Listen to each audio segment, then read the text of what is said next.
Welcome to the Boxing Source Midweek Report, where we tackle the latest topics in the sport of boxing here up to this point every single Wednesday. Time to start the show. All right, we should be checking in here for March 11th, 2026. We should be in, we should be live, we should be checking in and everything like that. Hopefully, you've been having a good week so far. You all gotta, prepare for a couple things here. I guess for Friday and Saturday. Guess the host is supposed to be turning a year older on Friday, so we got a couple of things playing outside of this whole boxing thing on Friday and Saturday. But we got a number of things that we're going to be talking about here in this edition of the Midweek Report. A lot to catch up with, a lot of news to cover, some big news that deals with one particular event coming up here later this month. Kind of like affects that event here pretty big time. But it's something where I saw the signs of it happening, but I didn't really inquire too much on it a few weeks ago. But after seeing a couple of videos that have been floating out there, then it kind of like gave us a sign that it might not happen as scheduled, right? But we had a few things here that happened today. We had a conference call, that took place there involving the WBC Super Welterweight champion there, Sebastian Fundora, and the former Unified Welterweight champion in Keith one-time Thurman. Okay, we had other news that went down as far as like potentially having a fighter that is a world champion that could be joining or being part of a certain boxing company that has, of course, had a lot of buzz here over these past few months. Okay, but we also had like a few things that we're going to be looking at for the upcoming schedule. We do have fights that's going to be happening this weekend. We got supposed to be scheduled. Pro Box is supposed to have something scheduled this weekend. We also have fights in Anaheim, California, and in Dublin this weekend. So we're going to be talking about that here as well. So number of things here to cover within the sport of boxing.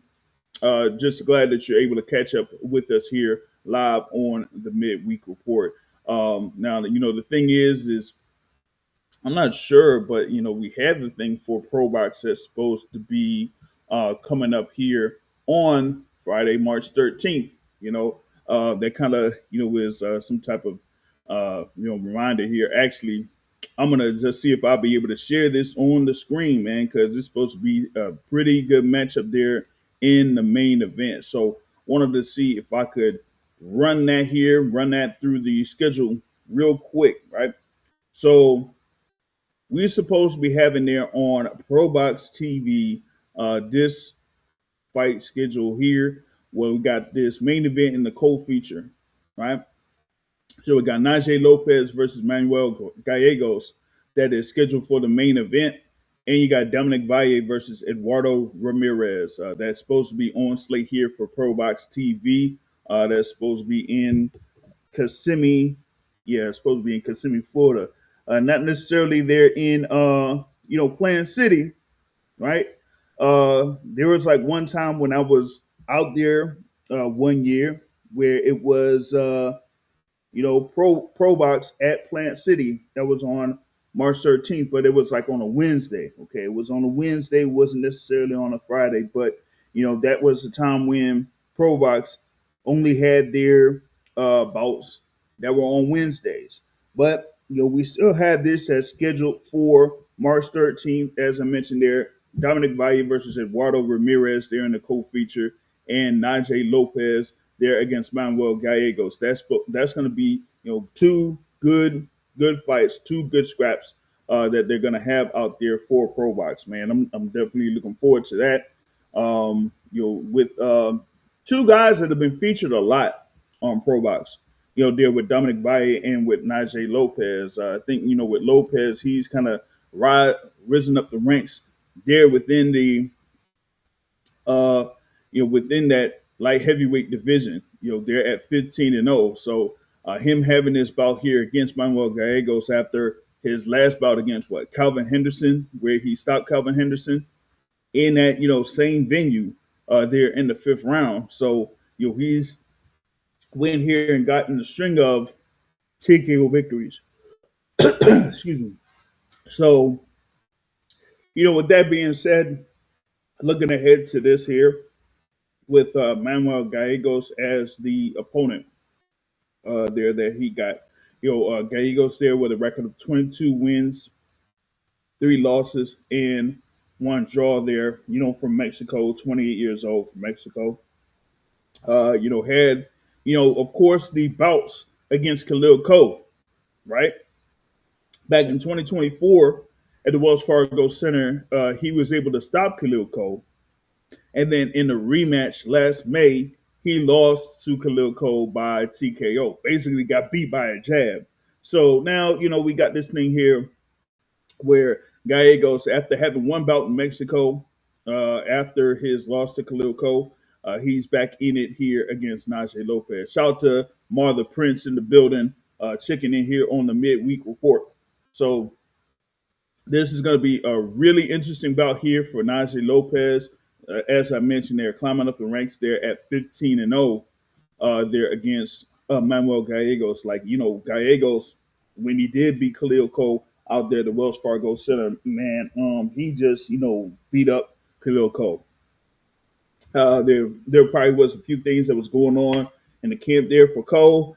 But then he turned around and then, had that performance in the rematch. And then we saw what happened with Khalil Cole against Jesse Hart, man. So, hey, that was like, it was like, up and down there with Khalil Cole on this front. But, Gallegos is not, one to, really sleep on here. So I'm sure that Najee Lopez is going to be, really sharp on this one. And as I mentioned, Dominic Valle goes up against Eduardo Ramirez there in the co-feature.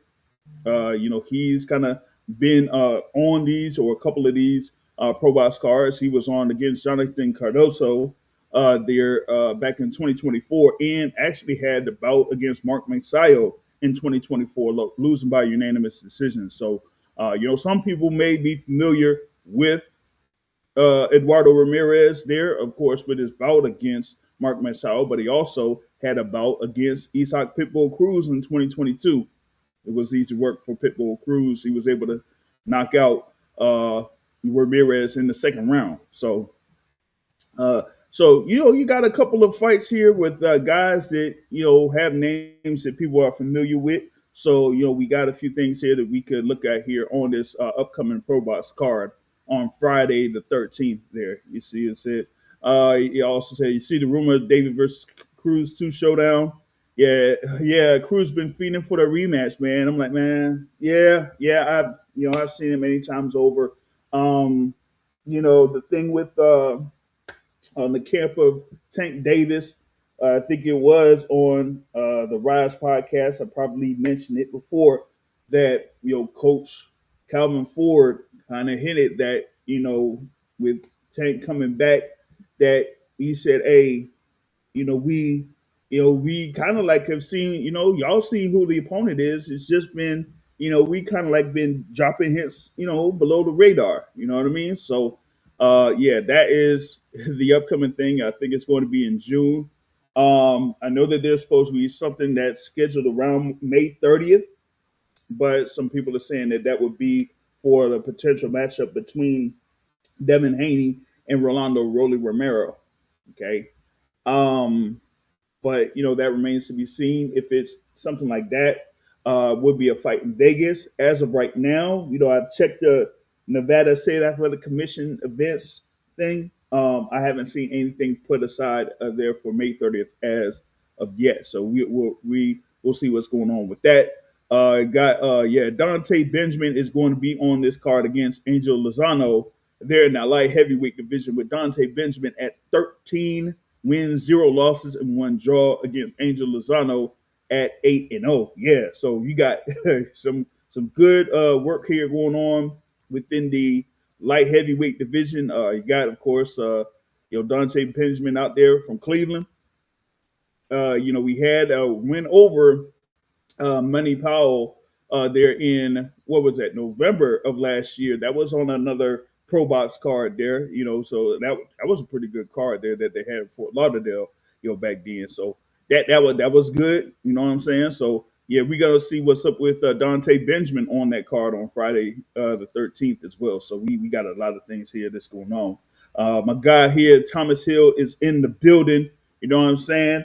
We got that. What's going on, man? Hey, man. Listen. As I said earlier, it's gonna be a couple of days out. But your boy is gonna be turning a year older on Friday. So I'm kind of like chilling out on Friday.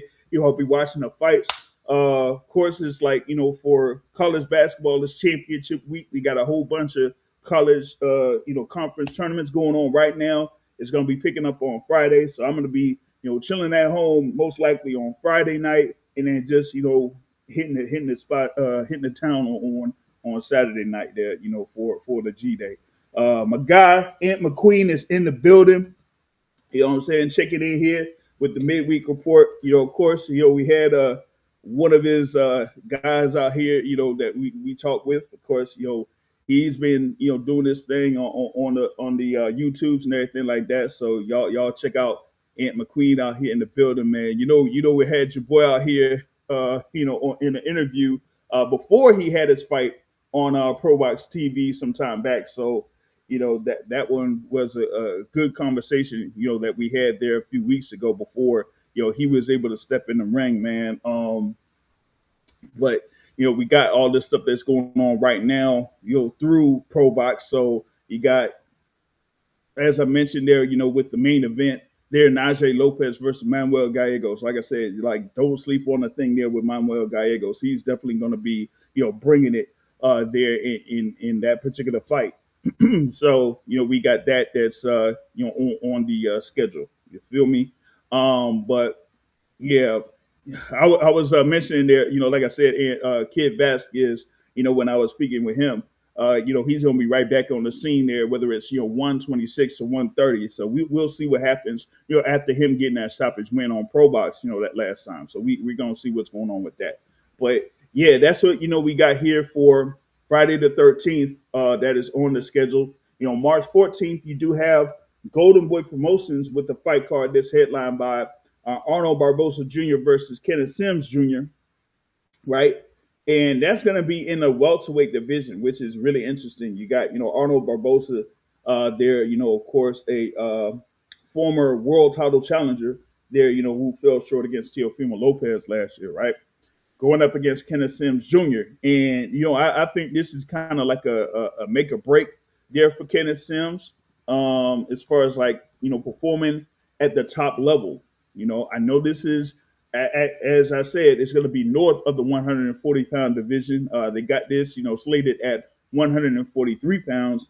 But, after having that close loss to Oscar Duarte last year in a good fight over there in Chicago, we got to see here what's going to be going on with Kenneth Sims. And I think that's going to be a really, really intriguing and close bout. You know what I'm saying? We also got Oscar Collazo that is on this fight card, man. For Collazo, he is unified champion there at minimum weight, if I'm not mistaken, going up against Jesus Haro, and him with Collazo being undefeated now at 13-0. I think even though he's at the absolute lowest weight available there in boxing, he is like one of the more exciting fighters or more talented fighters out there in the sport, and he is actually included in the Boxing Source pound for pound top 16. So I think if you haven't done so, check out Oscar Collazo here going up against Haro. They're defending his minimum weight titles. You got Alexis Rocha that's going to be scheduled to fight Jojo Diaz on this card too, and then you got Gabriel Fundora defending the undisputed flyweight titles there against Viviana Ruiz. So hey, this is this is not a bad card at all. There that they got for Golden Boy Promotions. That's going to be shown live on the Zone. I'm going to say this once again. This is Golden Boy Promotions event that's going to be shown live on the Zone. If y'all follow, one of the bigger stories uh, that's been happening this year so far. You know why this Golden Boy in the Zone thing is a little bit interesting, given what has happened over the past few months. Yeah, man, I don't even want to go into that any more than I should here, unless if it's like towards the tail end of the show. You feel me? So so that's what you got there. Like I said, I mean, you could go over that fight card again. Be able to should be able to share that for you. So you got, like I said, over in Anaheim, California, on the Honda Center there with Arnold Barbosa Jr. versus Kenneth Sims there, right? You got Oscar Collazo versus Taro. You got Alexis Rocha versus Jojo Diaz. Now, remember the thing with Alexis Rocha too. He was supposed to be fighting in January, right? He was supposed to be fighting in January, but he ended up being way overweight there for that particular matchup. And yeah, Golden Boy had to do some work in order to salvage that card. It was supposed to be, I think it was Friday, January 14th, right? So, yeah, they kind of they had to do some work in order to salvage that main event because Rocha was supposed to be in the main event there, where he was supposed to be like in that rematch. So, but now he's in here with Jojo Diaz, who had some good scraps here and there too. Of course, had been a contender and everything like that. So we got to see what's up with that. Gabriela Fundora versus Viviana Ruiz. Like I said, undisputed flyweight championship on the line. You got a few other fighters that's going to be on this particular card here. What is that? About 10 total fights that are on that card. So you got 10 fights that's going to be on that card there. Like I said, really interesting battles on there that's included. I mentioned a thing there with Alexis Rocha. He was supposed to be facing Raul Curiel in January, but ended up being overweight. And man, it was crazy. It was crazy, but they ended up salvaging that card. So now they got Rocha back here, at welterweight against Jojo Diaz. That's crazy, man.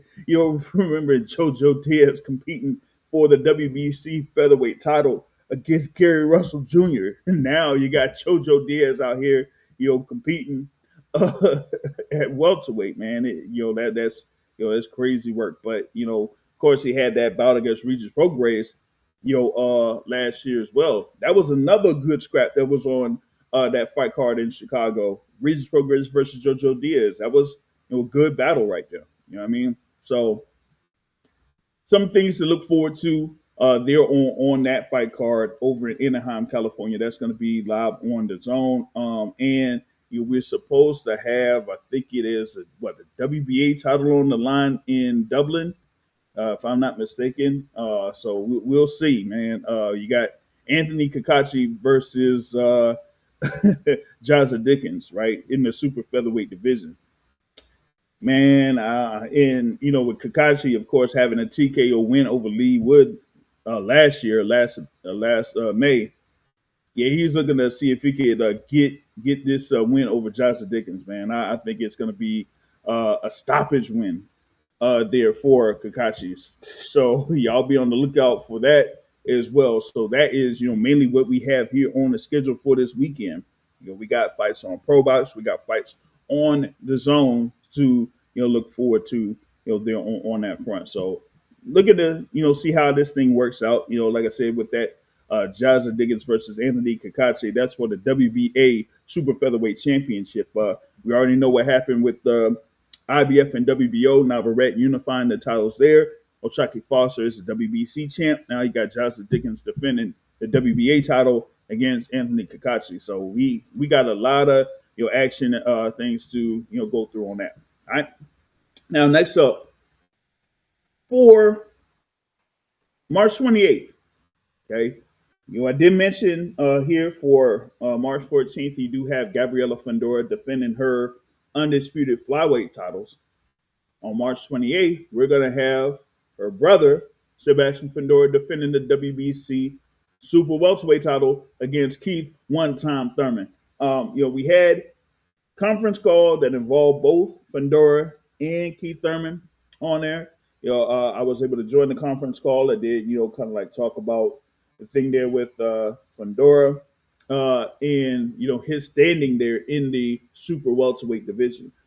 Some folks like rate him around number one at super welterweight. Some people like have him below, there at two or three. But he kind of like say, you know what? I ain't really stressing over that. That's for other people to decide and things like that. But I'm just focused on what's happening here on March 28th, going up against Keith Thurman. It's not nothing to kind of like sleep on or sneeze on. Reference to that, and that he's just going to see if he can take care of business here on March 28th and see if he'll be able to defend the WBC Super Welterweight Championship. On the flip side, there you got Keith one-time Thurman. Of course, he had about pretty much was a year ago. He was over there in Australia. He went up in there against Brock Jarvis, had the stoppage win over Brock Jarvis. At the time, they thought he was going to be fighting Tim Tsyzu, who I'll mention here later on, right? But that fight didn't happen.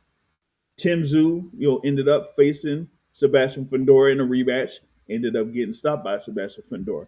But now, they are getting in the ring here. It was supposed to be in October. And I kind of like, I brought that up to Keith Thurman. And he's like, man, he ain't dwelling on the past. That is past. He's ready for, March 28th. And you say, hey, are you excited for March 20th? And I'm like, hell yeah, man. Hey, let's go, man. Let's keep one-time Thurman.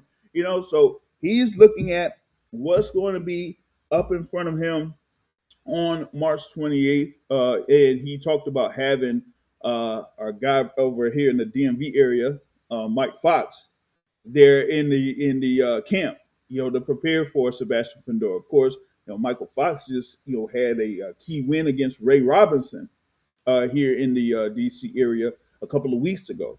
But now they called him down to to Florida to get some work in there with Keith Thurman. So Keith Thurman knows how to fight against guys that are like 6'4", 6'5", and that type of thing there. So he's looking like he's properly prepared for this upcoming bout against Sebastian Fundora. I think that is going to be really interesting to see what would happen here with Keith Thurman. Of course, him being one of those, as they say, OGs in the game as far as like the previous era. You had the Errol Spence's, the Terrence Crawfords, Keith Thurman's, Danny Garcia's, the Sean Porters, and the like, Yordenis Ugas, so to speak. They're all of those fighters that have been competing in the welterweight division. But now, we go into this, next phase here. It's like, is Keith Thurman still, going to be there to compete? Or is it something where Sebastian Fundora will be able to, get this win over Keith Thurman, defend the WBC Super Welterweight Championship, and then go on to pursue, other world champions out there. Of course, you have a unified champion there in Xander Zayas. You have a newly crowned champion there in Josh Kelly with the IBF belt. So it's real. It's a lot on the line. Excuse me. There's a lot on the line here with this bout coming up for March 28th. So it's something to look forward to there on that. But you also had some big news that came through here earlier today in reference to that fight card, March 28th. So we were slated to have the IBF eliminator bout in the heavyweight division. Frank Sanchez versus Richard Torres. We did have a conference call that happened a couple of weeks ago that involved Richard Torres and Frank Sanchez. I thought it was going to be a big bout there as a co-feature that was going to be at the MGM Grand Garden Arena. But now we had word that this bout will be postponed. It will not be on March 28th, given that Frank Sanchez had some issues there with his knee. And I kind of posted it up on the YouTube channel when they had the questionnaire, and I brought up the question. I brought it up to Frank Sanchez. I brought it up to his trainer there. And I was thinking, I'm like, okay, yeah, you had the loss there to Age Cabello. Pretty much, he got stopped by Age Cabello because he basically couldn't move in that fight. Then he only had like one bout, that was over in Mexico or something like that. In between the Cabello fight and the scheduled bout against Richard Torres. So, I was thinking like, hey, is he, properly ready to have a bout of this magnitude against Richard Torres Jr. if, he wasn't like quite 100% as they say there. Of course, you can't necessarily be 100% boxing. There's something that you kind of like lose with every single bout. You know what I mean? But, they kind of, brought it up that, hey, Eddie Reynoso and Frank Sanchez were like saying, "Hey, we've been doing a few things here and there in order to get myself ready, make sure that my leg is good and everything like that." But apparently, that wasn't the case. So we got to see here. They're looking like they're having it to be rescheduled. But man, if it's gonna be something where it could be like around May, man, I don't know. But I'm like, geez, man, we had like a lot that have been on the line there because these guys here with Frank Sanchez and Richard Torres, they're around top three or so, top 3 or 4 in the IBF rankings. The guy, there's one fighter that's above him at this particular point, and that fighter is Derek Chisora. So if Derek Chisora is going to be facing Deontay Wilder on April 4th, and then after that, they saying that that could be his last bout, then the winner of this bout would have been, hey, it would have been the next in line for the IBF belt. But now with this kind of like throwing off the schedule, it's going to be interesting to see what would happen first when this actual bout will be, rescheduled. Like what date would it be, and then will it fall in line with the schedule? Therefore, Alexander Usyk, who is slated to face a kickboxer, there, man, I still can't believe that Alexander Usyk is fighting a kickboxer there, and it's supposed to be over in Egypt. Uh, and I ain't really too confident that they will have that fight in Egypt, man. I'm not too confident in that either. Okay, so that is a couple of things there as far as like the fight card for March 28th. You have like I said, the WBC Super Welterweight Championship on the line. Sebastian Fundora versus Keith Thurman. The scheduled co-feature that was there with Frank Sanchez and Richard Torres. Nope, that ain't happening. So we gonna have the bouts there that are gonna be elevated. Of course, you got Elijah Garcia that's gonna be on there. And he's facing Kevin Newman second. Okay, and you also will have Yuenli Hernandez there that's going to be in there. So man, it's going to be still going to be a good card. I think that there's going to be a lot to look forward to on that. So I say with those, I was saying 3 bouts. I don't know if they're going to, man, I don't even think they're going to be elevating another bout on there.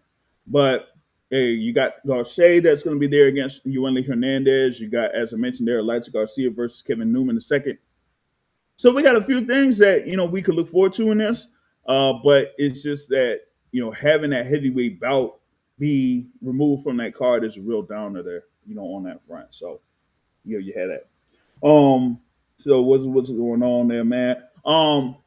So we also had this thing here with the International Boxing Federation. Man, I don't know what's going on. I don't know what's going on with the IBF, man. I don't know what's going on with the IBF. Shout out to Big Money in the building. Shout out to Big Money in the building, man. What's going on? Salute to you. I don't know what's going on with IBF. On one side, we had it to where they said, "Hey, we had this this decision when it comes to the sanctioning of Opetaia and Glanton, right?" And I mentioned there, what it was on Sunday before that bout that took place between Jai Opetaia and Brandon Glanton, that the IBF made the decision and said that it's an unsanctioned contest, right? And that they would look like they would be stripping Jai Opetaia. Now it's almost like hey, you know we it looks like they taking it all back. They had the thing where what was it early in the fight, in fight week that they received money from the team of Jai Opetaia, with him being the IBF champion, and then it looked like they kind of like said, oh well, because you've done a few things here and there during fight week, we are not necessarily sanctioning this bout as an IBF contest. And then now all of a sudden they're like, oh well, here either we'll give you the money back that y'all paid out to us, or we'll still like view you as a world champion. It's all confusing. I don't understand it. If you're gonna make a decision about it, stick to it. Hey man, hey, hey yo, yeah man. And the funny thing is, to be real with y'all, I barely hear from the IBF on a lot of things. They post stuff, either on social media or whatever, or on their website, but you don't necessarily hear much from the president of the IBF there, in Daryl Peoples. But yeah, good. He had a few things to say, I guess, in reference to this event that happened with Jai Opetaia and Brandon Glanton. Of course, Opetaia was able to get the decision win. He does have a Zuffa Boxing, championship. He is a Ring Magazine champion, and I have no idea if he is the IBF champion or not. I have no idea. You know what I mean? But the IBF, I don't know what to make out of that. But I will say that the IBF did make a good decision here earlier. And I'm trying to see here if the WBO was going to be doing that. But as of right now, they didn't. But the IBF, even with all of the stuff that went down here with Jai Opetaia, at least they made a great decision when it came to the middleweight division. They stripped Janibek Al-Muhammad. They stripped him. Okay, they stripped him. Great job, IBF. Great job. Thank you. Listen here. You had Janibek as a unified champion.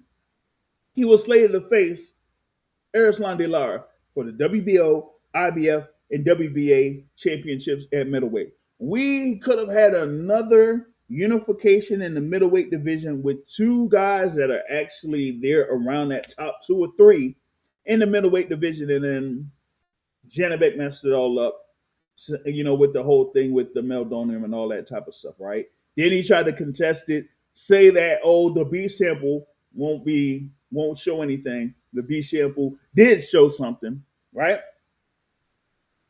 And the IBF did something that the WBO didn't want to do, or wasn't.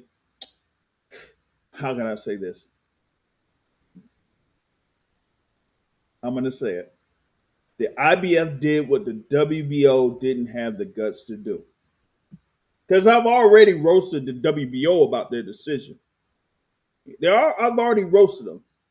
How is it that you're going to have a whole little 12 or 13 page explanation of everything that went down with Janibek when he had the whole meldonium thing going on, all for you to say, no, we're not stripping them, we're suspending them, we're putting the WBO championship on hold, we're going to have two guys fighting for the interim WBO championship, and Janibek isn't able to participate in any events until December of this year, but you wouldn't outright strip him.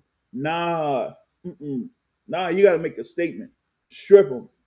Because either you're going to strip him, or you're just going to let them, keep the belt and actually be able to participate in events that are sanctioned by the WBO. Don't suspend them and then not strip them. Then you just basically giving them partial leeway for him violating the rules. So that's the thing about it. And he says, agrees with the strip of that IBF belt. Make 160 pounds interesting again. And, well, I mean, I have something where I mean it could be interesting again, you know. But I don't think if the fighter, one of the fighters that I mentioned, is ranked high in the IBF. Okay, and he's not even in the IBF. So I mean, I'll go into this whole thing here, right? I'll share the screen or whatnot. So I'm going to show you the rankings there within the middleweight division, right? There it is. You see there they got Janibek as the WBO champion. Come on, they're gonna have Denzel Bentley versus Andrew Saavedra that's supposed to be on the April 4th card over at the O2 Arena.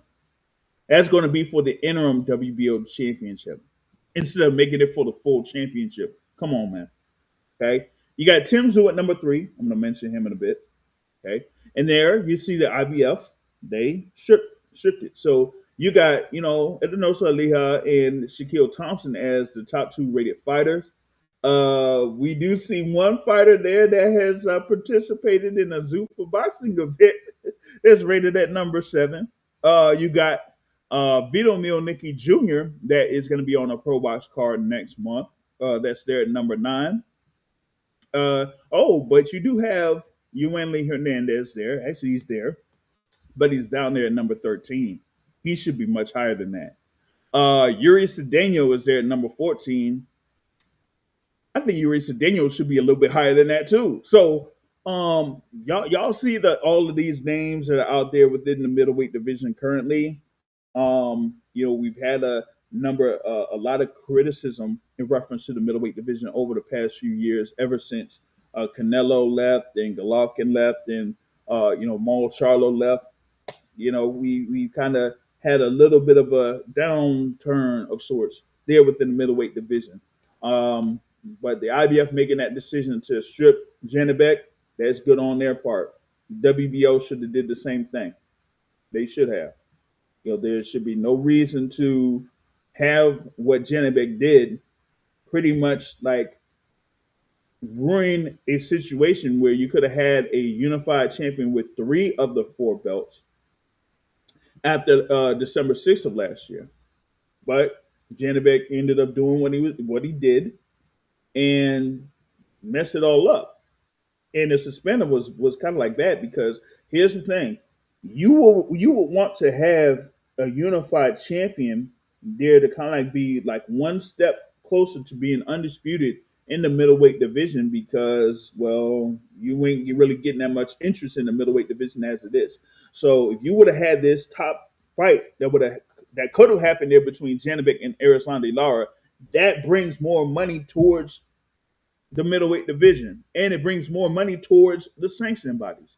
But Janibek broke that by testing positive, messed it all up, and then you just go ahead and you just say, hey, well, I mean, it's just a little bit of meldonium or whatever it is. So yeah, we'll suspend you, but we won't strip you. Nah, that ain't cool.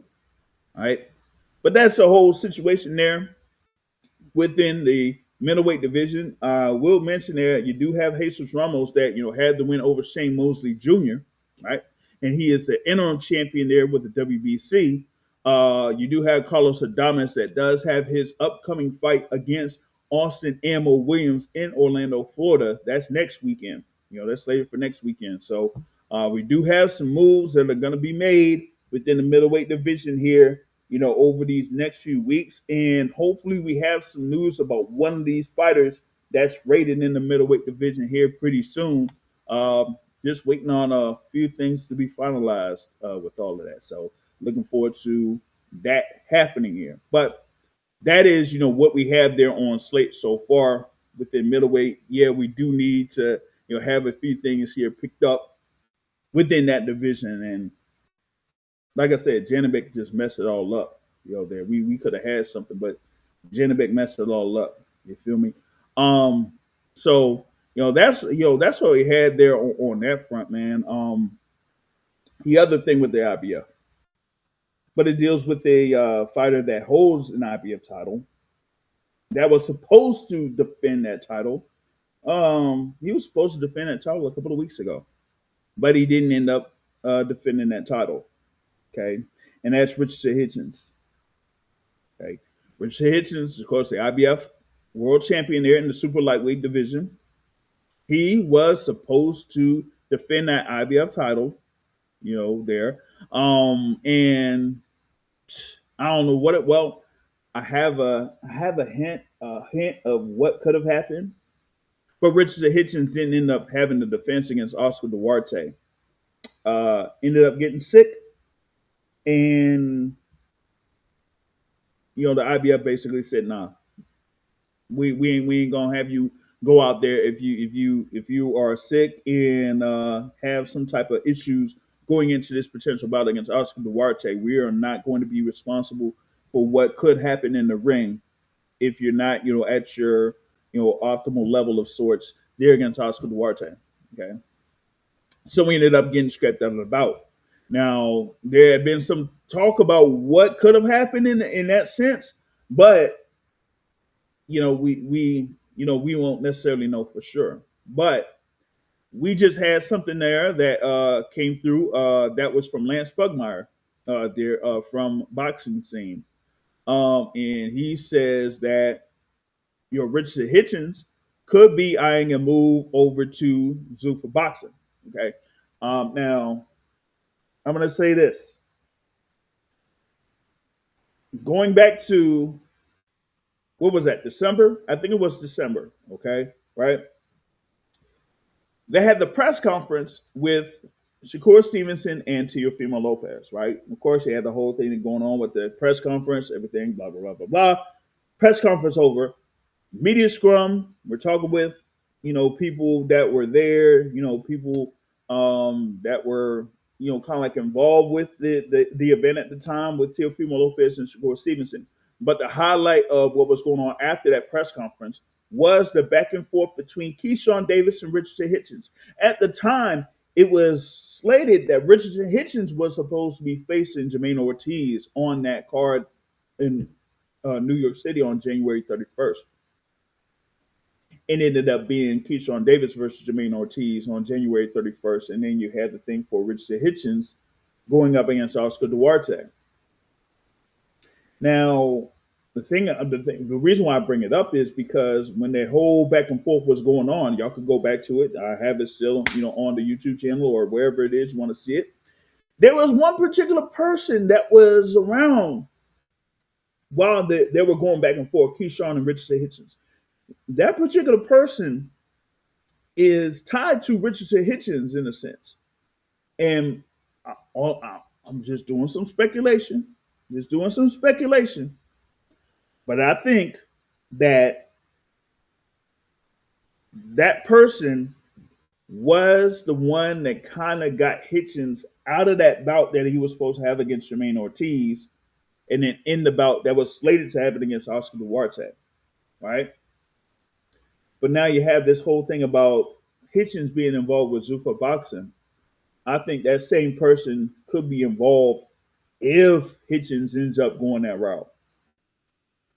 And the thing about it too is, I don't think that Hitchens is the only person that this guy could be involved with Zuffa Boxing. Zuffa Boxing, Sela, TKO, whatever. But Zuffa Boxing is like the one that they kind of like put out there out front.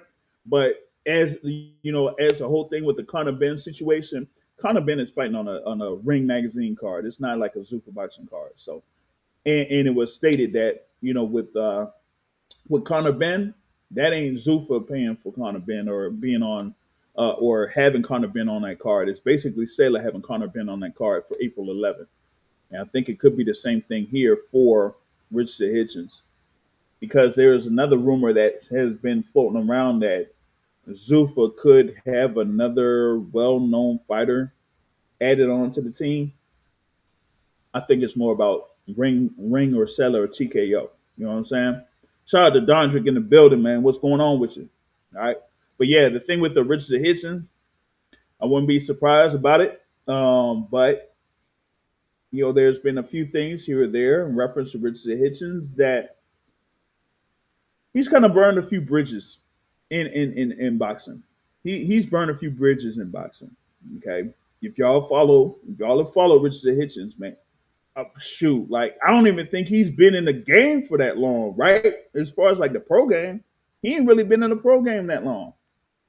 I want to check something here real quick because only had less than 20 fights in the pro game.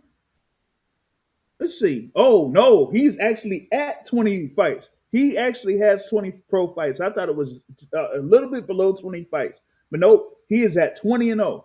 Okay, 20-0, and he's been with one well-known promotional company, another kind of well-known promotional company, but not as big, or they don't have as many fighters, nowhere near as many fighters.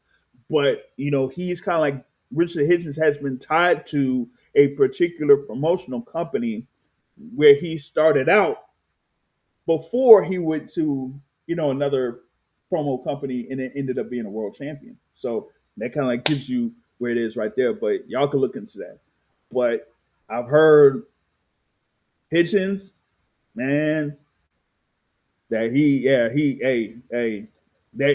needs to do something. Yeah, he definitely needs to do something. Hitchens definitely needs to do something, all right?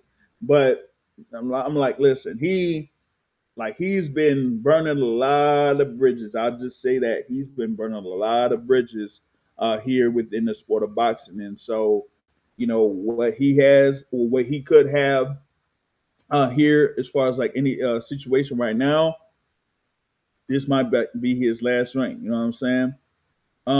But for him, of course, being a the IBF, excuse me, the IBF super lightweight champion, man. Some folks have clamored for him to have a unification bout with Gary Antoine Russell, but that ain't happening. You know what I'm saying? Yeah. So I see, what's going on with all of that, but I think it's something to where, yeah. What you said, go to PBC at 147 and get his name up. They're gonna throw him to the wolves though. Well, see, here's the thing about that. He could have been thrown to the wolves at 140, but he wasn't. He actually, built up his record there at 140, and he was involved in a fight like that some time back, and it was against Malik Hawkins. Okay, Malik Hawkins was coming off of a loss to Subriel Matias, ended up getting stopped by Subriel Matias, right? And then after that, they put Malik Hawkins right in there against Richardson Hitchens. And that was basically like a sink or swim fight for Malik Hawkins. Ended up getting outpointed, lost, and we really hadn't heard much from Malik Hawkins since. So, we're seeing those type of things happen, here, particularly with Richardson Hitchens, but Hitchens was on the other side of that. But now, I'm like, come on. He was able to, get in a position to fight for and win the IBF championship. He was able to defend that IBF championship against George Kambosos, right? Then, when this was one of the criticisms at the time for me, Hitchens wouldn't even unify against Teofimo Lopez when Teofimo Lopez was a WBO champion. But both of them are under, the same person that I won't necessarily mention yet. And so they wouldn't even unify. So now you had Hitchens have a fight against George Kambosos. Should have had a fight against Oscar Duarte.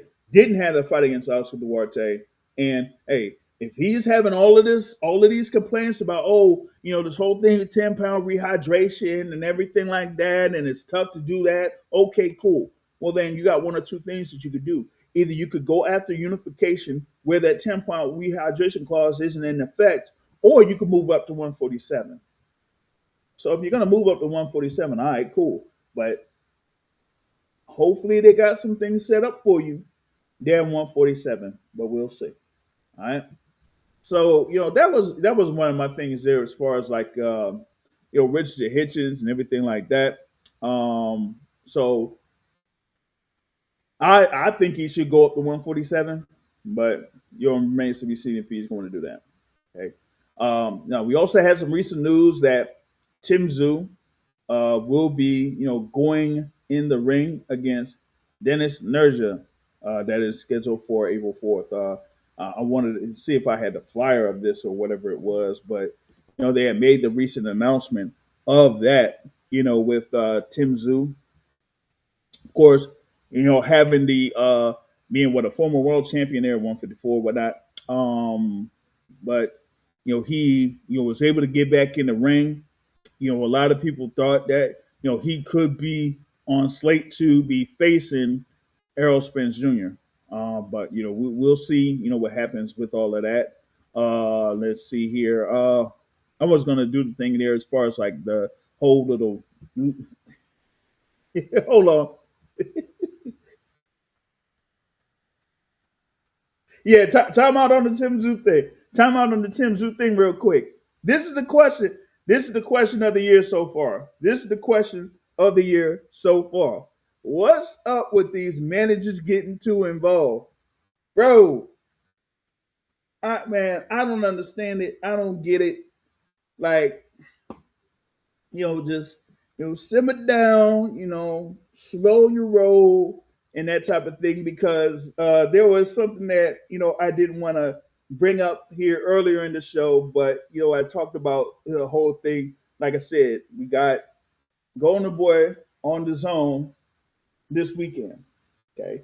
And I said that was interesting because those two entities were a topic of conversation, have been a topic of conversation. And that conversation came to Golden Boy versus Virgil Ortiz Jr. in that ongoing lawsuit or whatever was going on with that. And remember, one of the things in that lawsuit that Ortiz and his team contested was that Golden Boy was supposed to have a agreement or a network agreement or whatever it was with the zone, and it was a long-term agreement. But they said since that particular agreement that they had with the zone expired at the end of last year, that was grounds to exit the promotional rights agreement. Golden Boy said, "Hey, wait a minute. Yeah, we had this thing here with the zone that ended at December of 2025, but we have a provisional agreement with the zone this year until we have something in place long term. And while doing that, they're able to have events on the zone. Like I mentioned, they had the thing there where it was supposed to be Raul Curiel versus Alexis Rocha in January, where Raul Curiel ended up having a fight.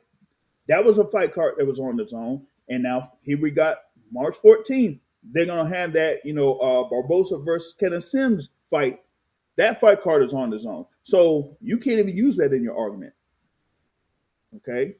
But we all know who's been behind this whole thing here of sorts with Virgil Ortiz Jr. And yes, that is Rick Meridian. Yes, I will mention the name. Yes, I do say that he's at fault. Now, you got this whole thing here with Richardson Hitchins, man. And I'm telling you, that guy, hey, Mount, man, he's cool and everything like that. He manages, Hitchens, manages Lopez, manages Edgar Berlanga, probably has a couple of other people. But I don't know who you referred to with this one. But man, hey man, hey, yeah. I don't understand it, man. It's like, they making these moves, and I don't know if it's for the betterment of the fighter or what, but it's been really, really weird here over these past few months or so. These guys making moves, and it's like making you question what's going on. But you see what's happening here currently with Richardson Hitchins.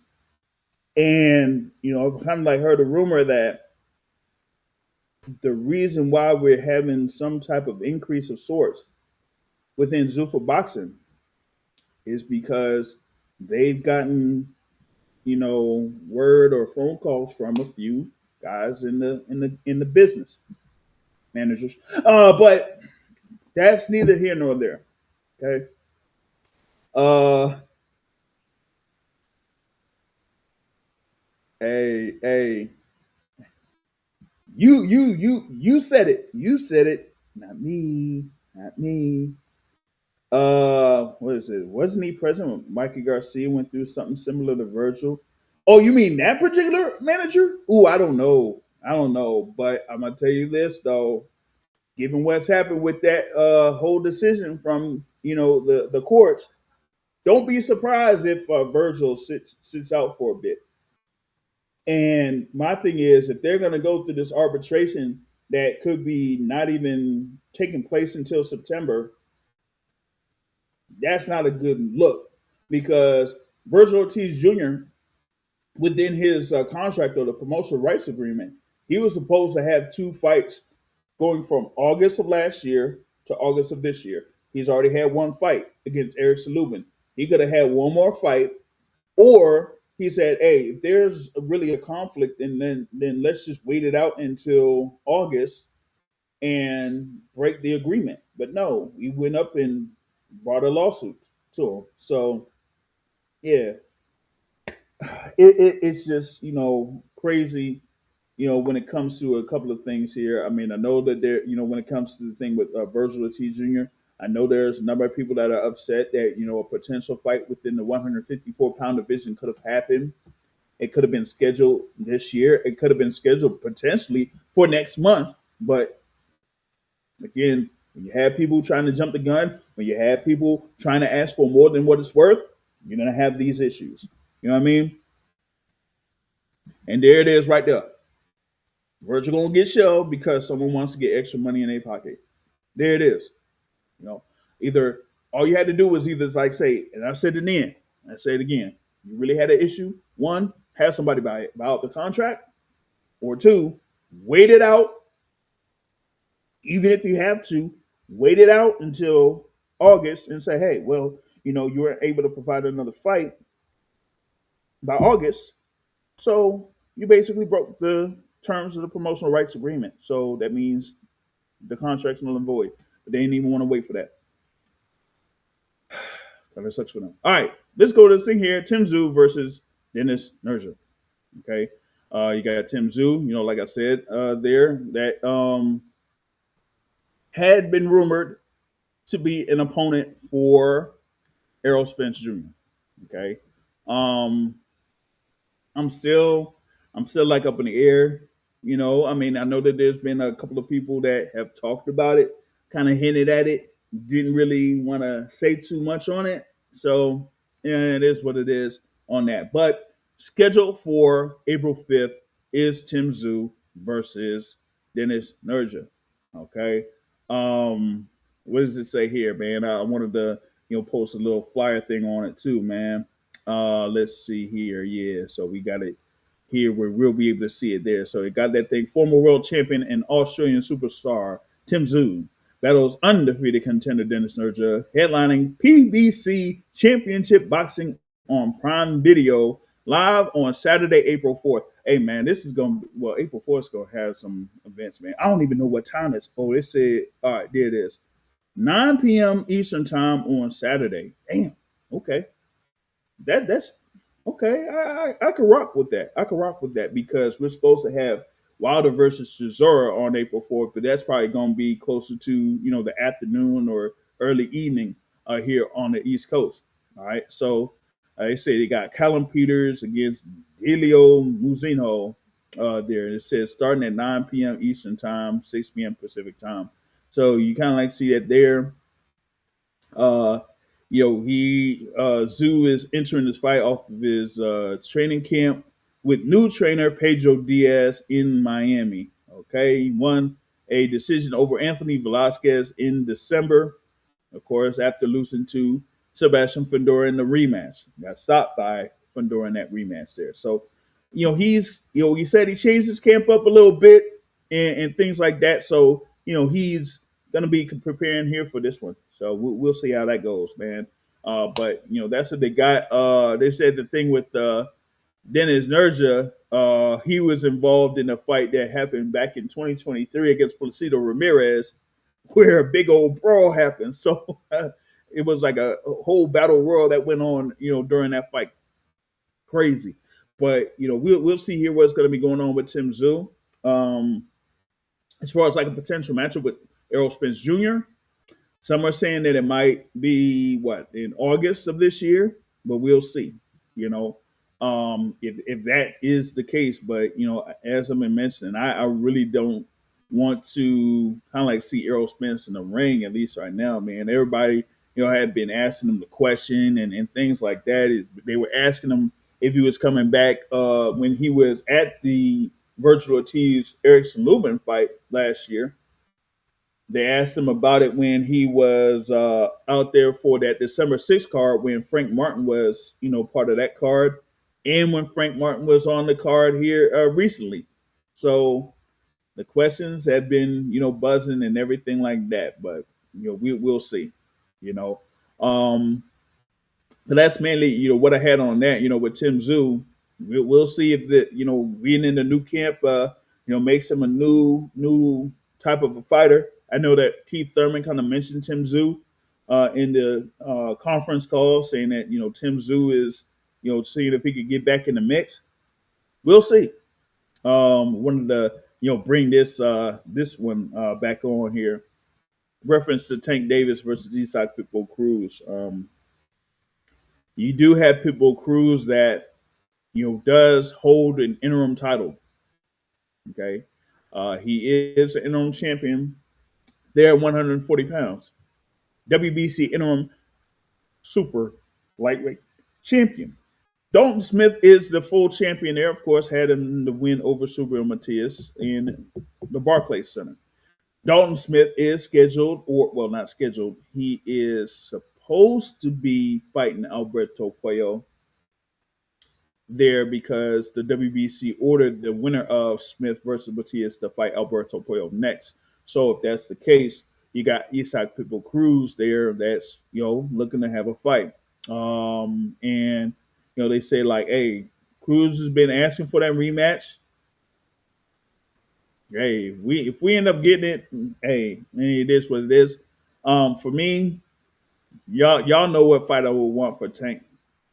Y'all know what fight I would want for Tank, but it's kind of like with the recent news of the WBC ordering Zepeda and Roach at 135, this opens the door for Tank Davis versus Isaac Pitbull Cruz. If it ends up happening, probably end up happening in Vegas. And y'all know me, man, being an East Coast person, all of these Vegas fights, man. I know it's the fight capital of the world, but come on, man, what are we doing? That's why that whole thing, as far as like the rumored May 30th fight card, that it could be over at the Barclays Center. If it is, I'm all for it. Bring more fights over to the East Coast. I ain't talking about just over there at Madison Square Garden. Bring it, over to Barclays Center. Let's get something back over here in DC. You know what I'm saying? Come on, man. Like we gotta get some love over here, man. We gotta get some love over here. You feel me? So come on, man. Hey, if they're gonna have this thing as far as like Devin Haney and Rolly Romero, and then it could be for Barclays. Why not? Hey, if we could have Ryan Garcia and Devin Haney at the Barclays, we could have Devin Haney versus Rolly Romero at the Barclays. It says, hey, it's a tune-up Tank, and it's an exciting fight then Lamont after. Hey, I wouldn't mind that. If he has rematches with both of those guys this year, I wouldn't mind that at all. As long as he has a rematch with Lamar Roach, I'm cool with it. But outside of that, hey, I think with the popularity that Isaac Cruz has, in the sense that it makes for a well-attended fight, then yeah. So we'll see how that would go. You said for Lamont back in DC. Now Lamont versus Zepeda in DC, or how about this? Remember, I talked with Lamont Senior some time back. I mean, well, this was like weeks after Lamont Roach Jr. had his bout with Isaac Cruz, right? And they had the thing there where he mentioned that Lamont Roach was dealing with a hand injury or whatnot, right? So we said that he would be scheduled to be back and able to get in the ring pretty much around May or June. So what if we would have either Roach versus Opeta on the card, potential card for Haney versus Rolly Romero, or Roach versus Opeta on the undercard versus or with Tank versus Isaac Cruz. Hmm. Are you saying a Lamont versus G in DC? Hmm. I mean, hey, I would be for it, but like I said, I mean, you got the WBC ordering the thing there with Lamont Roach and Zepeda. So if they're gonna go forward with that fight, I wouldn't mind it. Lamont versus Gary Russell, I wouldn't mind that either. But that in DC, I don't know. Is I would be skeptical about Tank Davis versus any Gary Russell in DC. I like them fights here in DC. Ooh, I don't know, bro. I don't know. But we need to see some. We need to see some movements there, whether it's the 135-pound division or the 140-pound division. We need to see some movements, man. Um, we got a lot of exciting fighters, a lot of intriguing fighters within those divisions where you can have very, very good matchups. We just need to, make sure that happens, particularly at 135, because there was like one point in 135, when you had a number of the fighters in the top 10 facing each other. But for some reason, it kind of like dwindled down a little bit. I think the 135-pound division needs to pick up a bit on that front. But 140, you got all of those fighters there that are champions or interim champions. They could face each other too. So we'll see. All right, let's see what we got. How about we get Tank versus Pitbull, Haney versus Rolly, and Lamont versus Opeta in Vegas for Juneteenth weekend?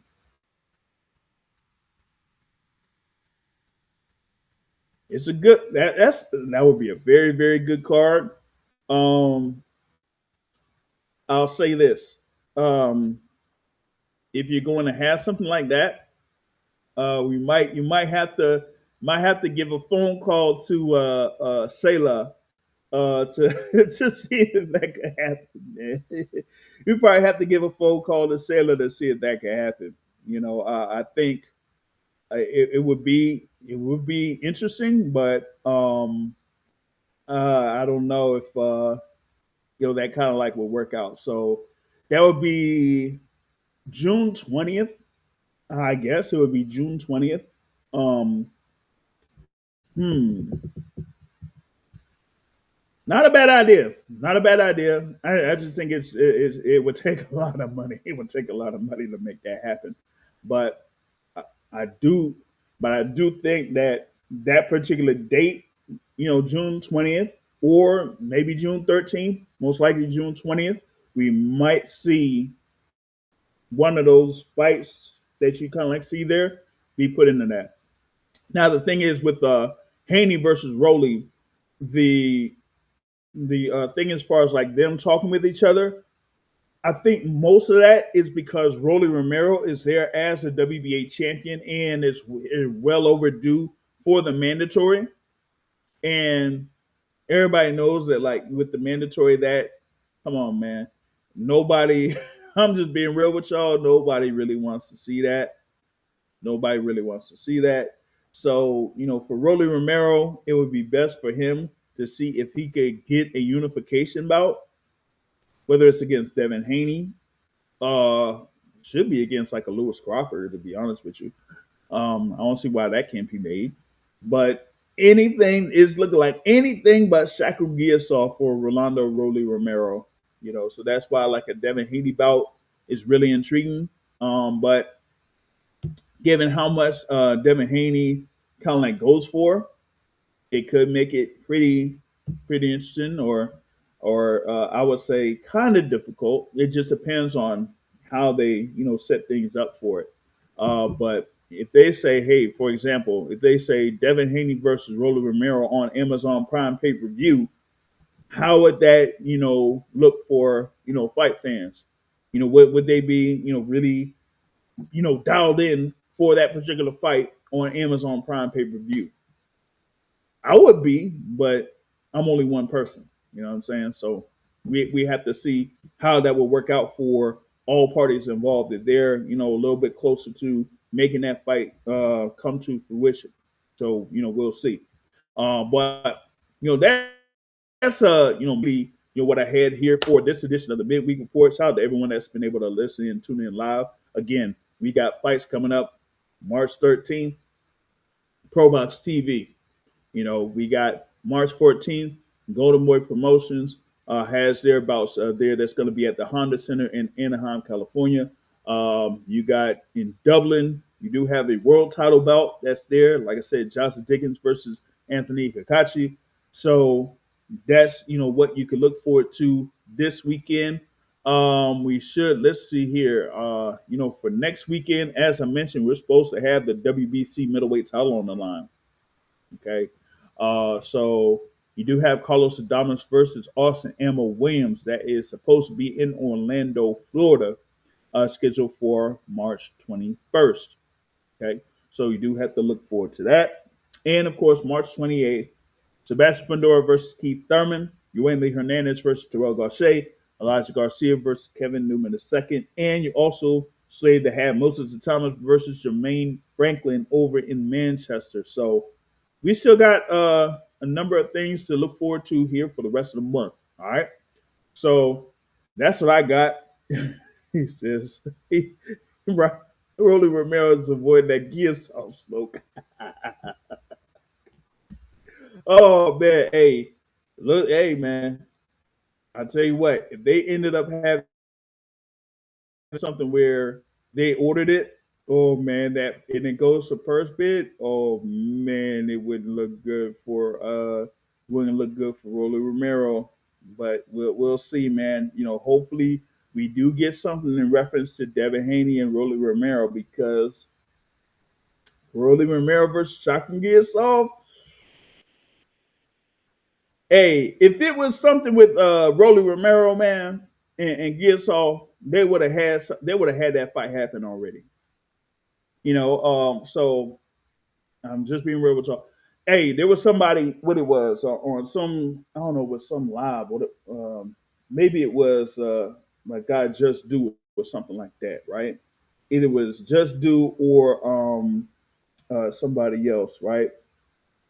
And they try and somebody on the chat tried to contend about the popularity of Rolly Romero. And I'm saying this, just being real. If Rolly Romero was as popular as this person claimed, that fight with Giasov would have happened already. Easy work. But as you see, it hasn't happened yet. So there you go.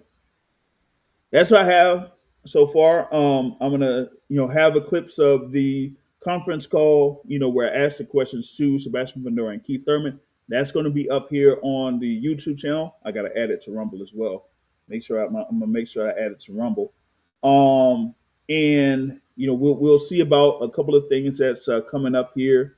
Also in the next few weeks, I got to catch up with who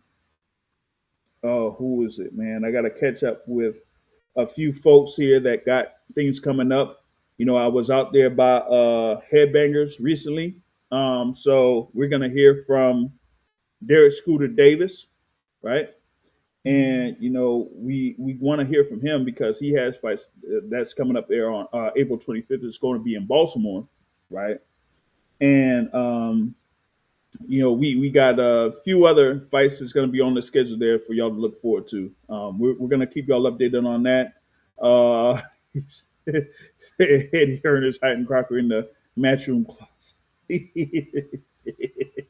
Hey, I guess he is, man.